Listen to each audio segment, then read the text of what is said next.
some of you might have covered this, but we went out to this little town in Virginia and we announced our Better Deal economic agenda. And it is built on the foundation of better jobs, better wages, and a better future for all Americans. And so today we're standing up here together to announce one of the planks of our Better Deal agenda.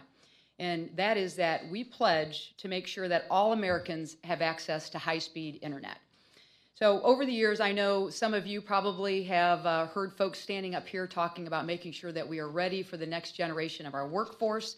And you might have made an assumption if you are stationed out here in Washington, D.C., or maybe on some of the bigger more urban states, that just making this assumption that high-speed internet access is available to everybody out there. Well, what we want to tell you today is that there are actually 34 million Americans without broadband internet. And included in that are 2/3 of those folks, 23 million, are from rural communities, very much like the congressional district that I serve in central and northwestern Illinois. So it's no wonder that so many people in the heartland have felt left behind, and they want to be part of this 21st century economy. They want to make sure that their children and their communities are ready to have development in their towns. They want to make sure that they're ready for the jobs of the future and that Main Street is not left behind. So this really is a problem, and I just want to share with you one example that hopefully will bring this home a little bit. When I was back home in August during our district work period, I traveled about 2,000 miles. I went to 7 farms, met with 5 different farm bureaus. And when I stopped by a town called Morrison, Illinois, population 4,188, I met a woman named Sandy. This is when I was at one of these family farms. And at the tail end of our conversation, after they were telling me what they wanted to make sure that we included in our farm bill, she raises her hand and says, I want to tell you about our lack of broadband high-speed internet access in our town right here. And this is what she has to do to gain any kind of access to the outside world on her computer. She's, first of all, she's a farmer, but she's also a real estate appraiser, and her husband is a realtor. So having access to high-speed internet is pretty important for their jobs. But here's what she has to do, just to gain access. So first of all, they have an antenna that is on top of one of their grain silos. Okay, that's step number 1. And that's hooked into these other antennas all over the community that have this relay type of system. Then number 2, I forgot to mention. So about 20 times a year, this antenna that's on her grain elevator and some of these other ones, all of a sudden they will get blown over or bent out of shape, and that knocks out the whole service. Kid you not, all right? So that's her first way of reaching the outside community. And then she has to sign up for a service that has a satellite, all right? So that's her backup plan. And that gives her about 10 gigs of data. And so for the young people here, you probably know that that's not very much. When they told me that, I'm like, okay, well, that sounds okay. But apparently that's not very much. And so then she needs more redundancy to make sure that she's covered. So she has to sign up for a 3rd internet provider. And she's got 3 different hotspots. And so if you think about how this is what is going on, this is one example in a small town, but this is happening all over rural America. So I know that sounds crazy, but just think about that multiplied town after town after town. So what we want to talk to you a little bit about today is just like FDR in his New Deal took electricity to rural America. That's what we're saying is that the electricity of today is high-speed internet access. So it starts, and we'll get into a little more detail, and Senator Stabenow will start on that right after I finish this up here. But it starts by making a $40 billion investment that's focused on broadband to homes all over the country. It also starts with the next generation of 911 coverage in places that need it most. There you go. All right. That was very high tech. And then, of course, we want to make sure that tax dollars that you all work so hard paying into the federal treasury, we want to make sure that that's used efficiently. So we'll partner with local, state governments. And so when they're putting down broadband cable, it's partnered, when we're putting down broadband cable, that it's partnered with reconstructing our roads and our bridges and all of that. And of course, when you're reconstructing roads and bridges and our infrastructure, that also comes with millions of good paying full-time jobs. So our goal is every neighborhood, every home, every farm will have broadband high-speed internet access.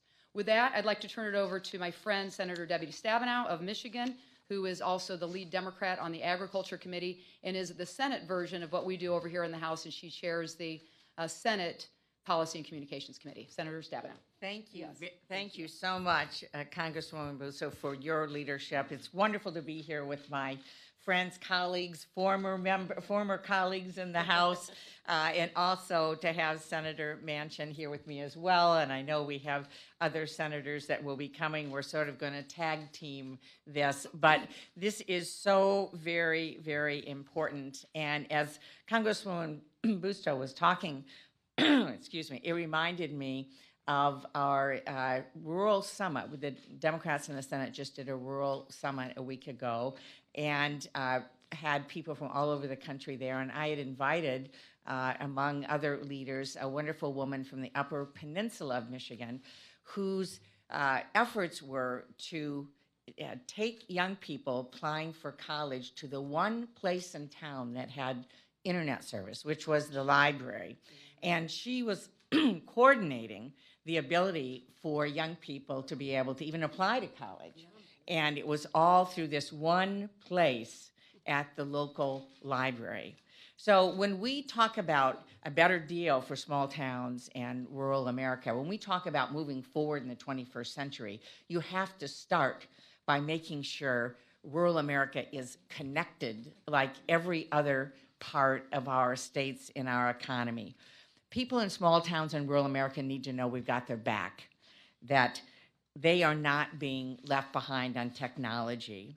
And we know that inadequate access to high-speed internet limits the ability to start a business, to expand a business, receive medical care in your home community, further your education, connect with friends, family. We want a small business to get started, be able to create a product or an idea in a small town and export around the world without leaving their small town. And that is what high-speed internet will bring. Over 1 million people in Michigan right now don't have access to high-speed internet, and it's worse in small towns like where I grew up in northern Michigan. Right now, 37% of the people in rural Michigan don't have access to high-speed internet. So when Michigan farmers can't use new precision agricultural technologies to monitor their apple orchards or irrigate their fields, they're being left behind. When a rural western Michigan county struggles to attract businesses because of poor broadband access, they're being left behind. When a high school student has to visit their local library to do homework or apply to college because there's no internet access at home, they and their whole family are being left behind. That's wrong. We're here because we are committed to changing that. Your future should be determined by the size of your dreams, not the distance to a decent internet connection. And that's why, as Congresswoman Busto mentioned today, we are putting forward a bold plan for $40 billion in direct federal funding to build on areas of the country that lack access, upgrading existing infrastructure, leveraging competition to get every community up to speed. And I should say, as coming from a Farm Bill hearing just a few moments ago, where we were focused on rural development, and a tremendous amount of discussion was focused on high-speed internet access, I was really pleased to see that colleagues on the Republican side as well as Democratic side understand that in this economy today, it's fundamental. A generation ago, it was about connecting that farmer with the phone at the farthest end of the road, or connecting the farmer with electricity.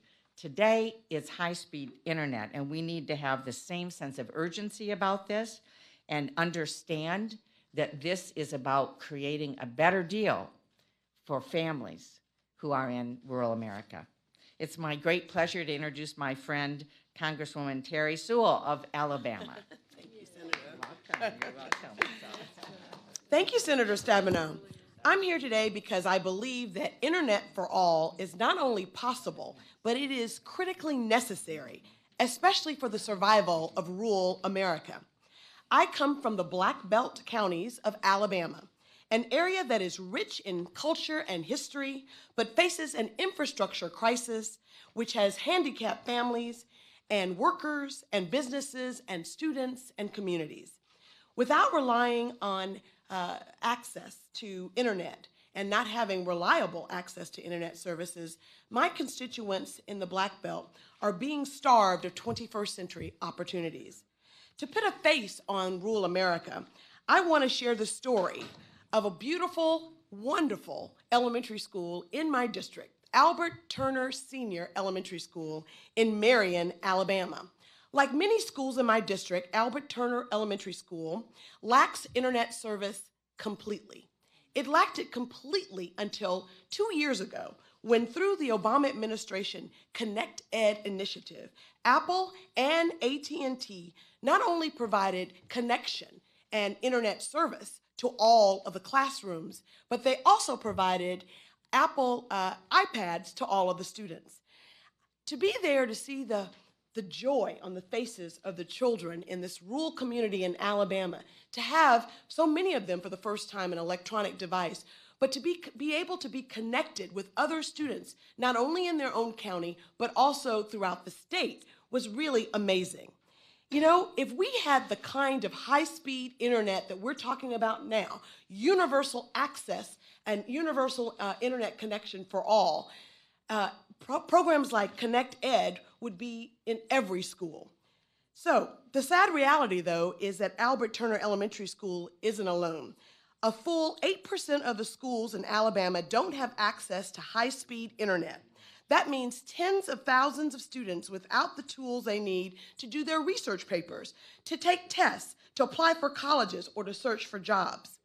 In the 21st century, we rely on internet access to connect our children with the skills, knowledge, and opportunities they need to live out their dreams. Leaving schools, homes, businesses, and communities without less is a failure, I believe, to address a very serious concern that affects a lot of people. You know, I can't tell you how important it was when my mom was able to not use her dial-up service, but really have internet service in Selma, Alabama. Much to my chagrin, she may have called me more, she may have communicated more with me, but the joy of that community to be able to advance from dial-up was something to witness. That is why I'm proud to be here with my colleagues today in supporting Internet for All proposals. And I know that the next speaker, Senator Markey from the great state, Senator Manchin, another great friend from the great state of West Virginia, can attest to the fact that Internet for All will help connect West Virginians with the rest of the world. Thank you. Thank you, Congresswoman. Let me just say thank you to my colleagues, Senator Markey. Speaking of Internet, I'm going to go back now and do a Skype, and I'm using it because I have one of my longtime associates that's worked with me forever. And when I was governor now, she's retiring, and they have a party, and they have all the state staff together, so I get to Skype in and tell her thank you. So let me just say, first of all, to all of our colleagues, and everybody's working so hard on it, when you talk about rural America, let me tell you about rural West Virginia. I don't have a town in my state that has more than 50,000 people. I'm the most rural state in the nation.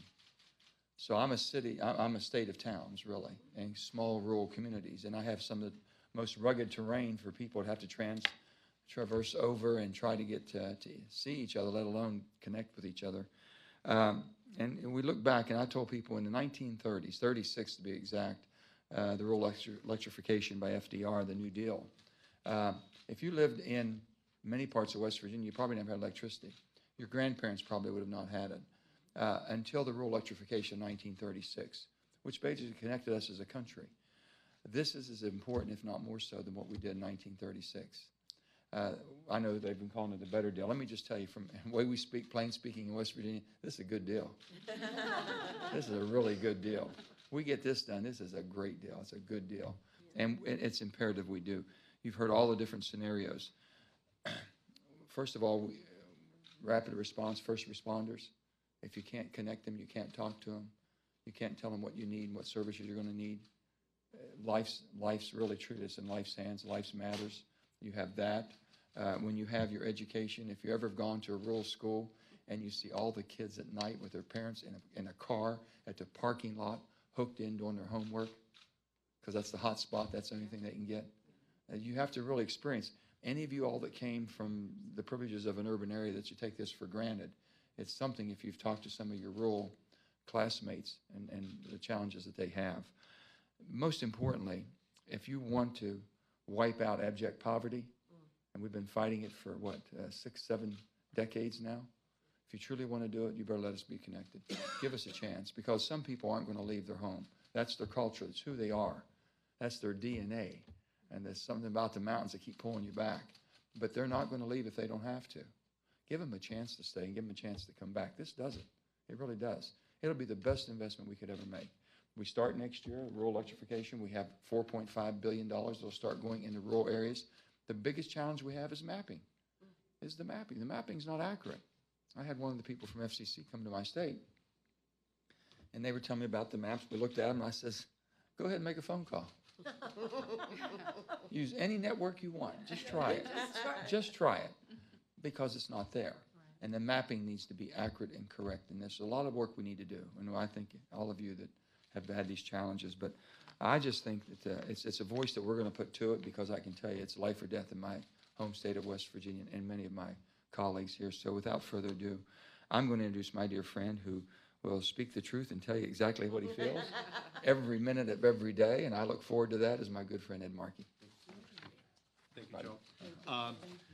Thank you, Joe. And it doesn't really make any difference whether you're talking about the Berkshires or you're talking about the Appalachians. Okay, you're going to have the same issue, and so that's why Joe and I are here, and why it's great to be joining Sherry and Rick, Annie, and Terry. Thank you so much for your great leadership on this issue. It's good to be over here on the House side with a little peace and quiet, which we haven't had on the Senate side. But this is, without question, a huge issue for the 21st century. So you just have to think about how important the internet was for Americans in rural areas to make their voices heard in the healthcare debate. They were able to be heard. They were able to explain how much they would be harmed if the Affordable Care Act was repealed. Now, picture this. Just over 20 years ago, virtually no one in America had high-speed internet access. So think about that. No household, small business had broadband 20 years ago.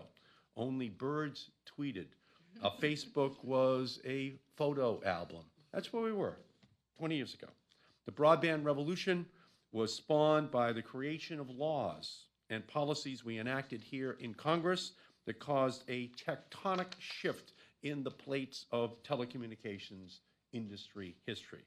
In 1996, I was the Democratic author in the House side of the Telecommunications Act, which unleashed a tidal wave of investment, innovation, and technological advances that literally remade the landscape of our economy and society.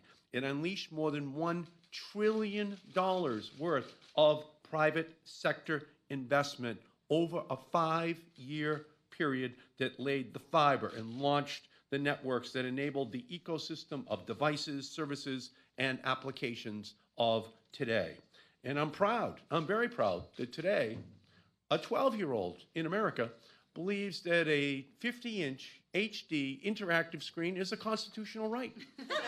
They think that's just the way it is in our country. Well, that wasn't true 20 years ago. It wasn't true 10 years ago. But as the society evolves, so too must we ensure that everyone has access to what becomes the way in which we communicate, not just in America, but across all countries of the planet.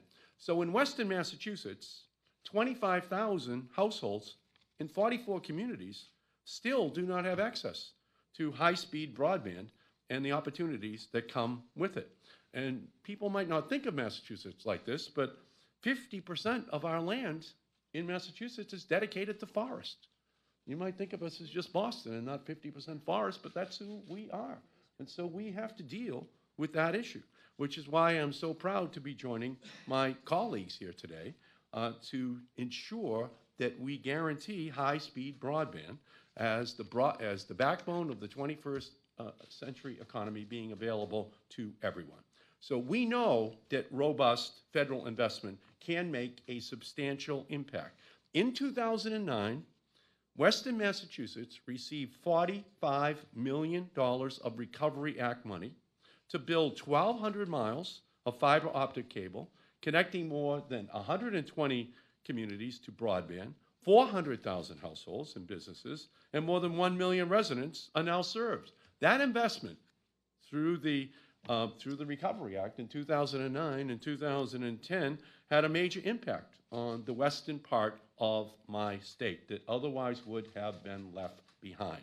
So we now have to seize the opportunity to finish the job and finally close the digital divide that puts so many of our underserved and unserved communities at a competitive advantage. And that's why I am going to fight with my colleagues for broadband funding in any infrastructure package or appropriations bill that is moving through the Congress over this next year and a half. It is an absolute indispensable part of a robust, capitalistic, democratic society that this technology be available to everyone. And while we're doing it, we might as well ensure that we animate that broadband with net neutrality provisions so that it's open architecture, it's accessible to everyone, that anyone can reach anywhere, and that any entrepreneur has the ability to reach anyone else. That's an essential part of the personality of this debate. That's why the confirmation hearing, the confirmation process that we're now beginning on the Senate floor and a GPI is so critical. You need access, but you also need openness in order to make sure that everyone has access to it. That's the greatness of our country. That's what we have to provide to everyone. And now I want to introduce my great friend from the beginning of political time and just my buddy over all these years, the great Rick Nolan from the state of Minnesota. Thank you for that introduction. We go back a ways. You know, they tell us now in messaging you're supposed to tell a story. And I shouldn't tell this story, but, you know, I've been accused of being irreverent. So, Sherry, you're talking about the farmer, you know, with the antenna. Oh, yeah. Well, I remember back in the day, the farmer couldn't afford a television. And that was a big part of how we got our news and whatnot. And farmers are always struggling, like your farmers. You know, they got to have some other jobs along the way to make ends meet. And so he went to town and he made a deal with the dealer to get a discount, provided he would install the antenna himself. You know, like your farmer up there on top of the silo. So he did. And he came home and installed it, the antenna, turned it on. It was beautiful. This was a long time ago. But the President of the United States was on. He thought, well, I want to hear what the President has to say. And he switched to another channel, and his senator was on. Said, well, I want to hear what my senator had. Turned to the other. His House member was on. And then his governor was on. Listen, all he could get was politicians. So he called the dealer. He said, something's wrong with this TV. He said, all I can get are politicians. And the dealer comes out and he turns it on, and sure enough, you know, but the color was good, the contrast was good, the voice was good. He said, I got to see how you hooked up that antenna. He said, oh, he took one look. He said, what'd you expect? You got one of the guide wires hooked up to the windmill and the other one to the manure spreader. Well, let me, I hope you'll disregard that story. You know, the hard, simple truth is that 21st century communications are clearly and wholly dependent upon high-speed internet broadband services for business, for healthcare, for education, for communities, for communicating with your families and your friends. And without it, you're just being left behind and you're being left out. And that's why I'm so proud of my colleagues. Ms. Bustos, thank you so much for your leadership on this. And I hope you know that Sewell and Kuster and our good friends in the Senate, we're behind you 100%. And I like Markey's idea that any infrastructure bill better doggone well include a Roosevelt-styled program like he put in place for the rural electrification of America and for the rural teleification of America that brought the 20th century rural residents into the 20th century. And we need that desperately in rural America, in small towns and small communities, to build places where people want to live and raise their families and go to school and enjoy all the benefits of the rest of America. And that's why this universal high-speed internet is so critical for rural America, where half the people are being left out. That's un-American. It's time to step up and make sure everybody in America has access to high-speed internet. Thank you. Excellent. All right. Well, I'll bring it home, and then we're going to have a guest. I just want to add a couple of stories to this. Congresswoman Annie Kuster from New Hampshire, and I have similar statistics to the rest of our group here. 86,000 New Hampshire residents have access to only one provider, so it's a monopoly and can't do anything about rates growing up. 16,000 New Hampshire residents don't have any providers in their area, and 69,000 New Hampshire residents don't have access to broadband as much as 25 megabits per second. So we are being left behind, and I think that's what you're hearing today. This is sort of the rollout of the rural voice in our caucus in the Democratic and in the House and the Senate. And it's so important. Right now they're getting a raw deal, and this is really, we are at the cusp of them being left behind for the next generation. I go to schools all over. We talk about STEM education. I just met a young man just last week in Claremont, New Hampshire. We were touring the technical high school. His name is Dakota, and he got a chance to do this pre-engineering curriculum. And when we walked into that classroom, there were CNC machines, advanced manufacturing, there were 3D printers. He was so excited. This kid's life has been turned around. He wants to go to the military. He wants to go to college now, and he'll be able to do it because he's getting this training in high school. But he goes home to do his homework for these classes, and he's on dial-up. And it's just, you can see the divide. There are countries all over the world that have better internet access than towns in communities in my state. In the North Country, let me tell you about a real estate roundtable that we had, the business impact, realtors begging me for high-speed internet. They have homes, this is in southern New Hampshire, you're only a stone's throw from Boston. They have homes, $200,000, $300,000, $400,000 that they cannot sell because they don't have high-speed internet. The impact, and I thought Joe might mention it, West Virginia and New Hampshire, you know, hardest hit by this opioid epidemic.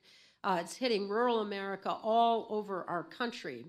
And the impact on our healthcare providers, and even down to 911. I've got families that are having to make that phone call to because of addiction and overdoses, and if you don't have access.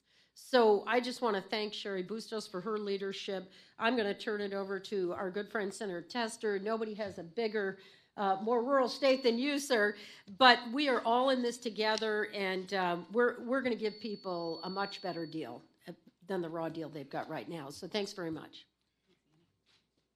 Thank you. How's everybody doing? Doing all right? Their eyes are glazing. Are they glazing over? Maybe a little bit. Just to be Okay, honest. so Bring us home. I'll bring it home. Bring it home, baby.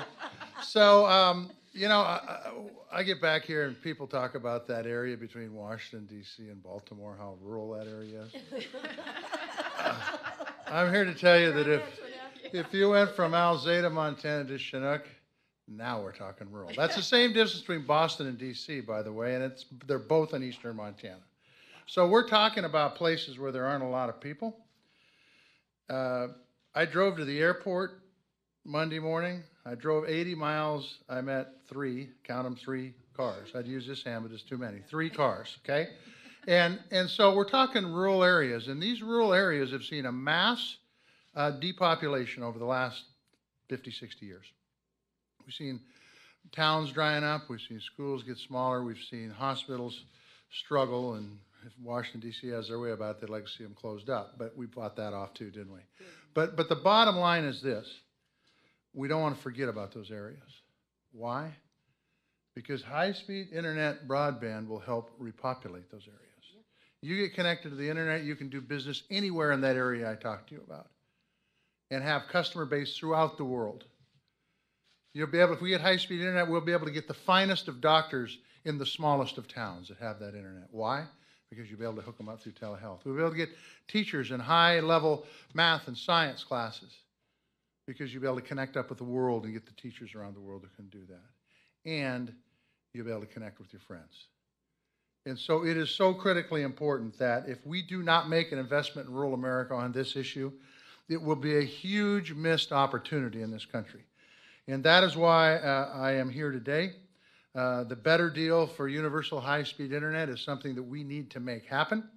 Hopefully we can make it happen in a bipartisan way, because quite frankly, it's important for everybody, whether you're a Democrat or Republican or independent or libertarian, go down the list, it will benefit everybody. Folks talk about economic development in these bodies. They talk about jobs. It's usually the first word out of a public servant's mouth, somebody who serves in the House or the Senate. I would have said politician, but I'm kinder than that. It's usually the first word out, jobs. You want to talk jobs? High-speed internet is jobs. And jobs that you can support you with and rebuild some of the rural areas of this country where we've seen so much population loss. Thank you all for being here. Thank you. Yes, I'm happy to. We do have a guest with us, and I think somebody's going to make this happen as I introduce him. There we go. Nice to see you, sir. Dr. David Charles, Medical Director of Vanderbilt Telehealth, Professor and Vice Chairman of Neurology at Vanderbilt University Medical Center, Nashville, Tennessee. Thank you so much for being with us, sir. You're on. Thank you for asking me to join you. My name is David Charles. I serve as the Medical Director for Telehealth at Vanderbilt University Medical Center. Last year, we did thousands of visits via telehealth. And using technology just like we're using right now for me to join you there in Washington, this type of technology now is low cost, very high quality, and we can reach our patients in many different ways. The Vanderbilt Health Affiliated Network is an amazing network that we've built over the past years that includes now 50 hospitals, many of them in rural areas, and over 4,000 physicians.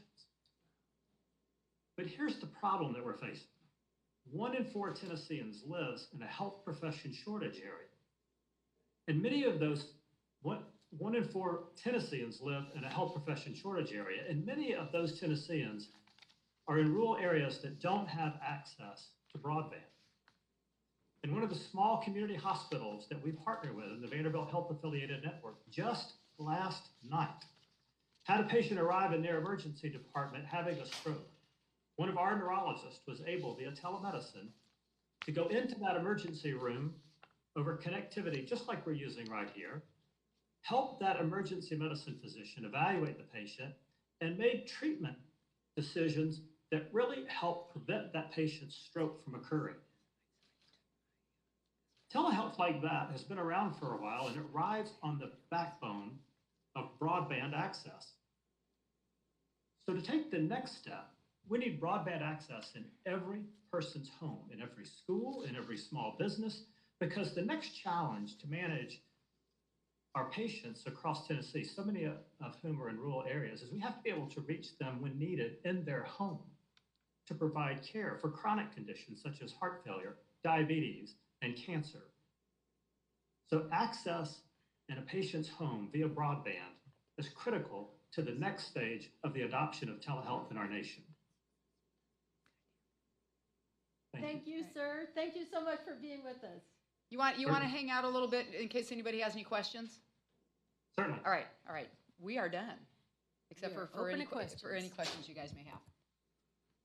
Yes, sir. This deal talks about internet infrastructures, but for those that can afford it in rural areas, will there be subsidies given to ISPs to include these people, or will the government create and maintain their own ISPs? Well, Internet service providers. this isn't something that will be run by the government. It is, we're talking about a $40 billion package where we would partner with local communities, with business, with rural co-ops. And we're not being overly prescriptive about exactly how this will be, other than the fact that a $40 billion investment in this will make sure that we will, with that investment, we'll reach about 98% of Americans. And so as far as subsidies and all of that, we want to make sure, first of all, that access is available to rural Americans. And this reaches, with a $40 billion investment, this will reach about 98% of Americans. And what this is about is grants. Think of it as sort of capital infrastructure, and it's going to be private companies can apply for the grants, rural co-ops, local governments. So it's very, very flexible. Other entities that come together. I know in my district, community groups have come together literally to try to get high-speed broadband communication. And we recently, in our northernmost county on the border with Canada, used some rural development funds to put some towers up. But that's the idea, is this is going to be one big fund to put this infrastructure all across the country. And then the other advantage is you'll end up with, hopefully, competition to bring rates down to make it affordable to most Americans. Well, and I think it's worth noting, too, that there are already companies that are making an attempt to go into rural America. We just have a lot more work to do, and that's why we know that there's going to require government investment in this to reach the vast majority of Americans. And again, right now we have 34 million Americans without access. And as it was with electricity, you know, I used to do some work in the telecommunications world, and I can remember, you know, people on the end of a dirt road would want to get cable TV. And the reality is it's not going to be realistic economically for a company, but if they can get some funding to get access to more customers out there, then they can figure out a rate structure that's going to work for them. Anybody else? All right.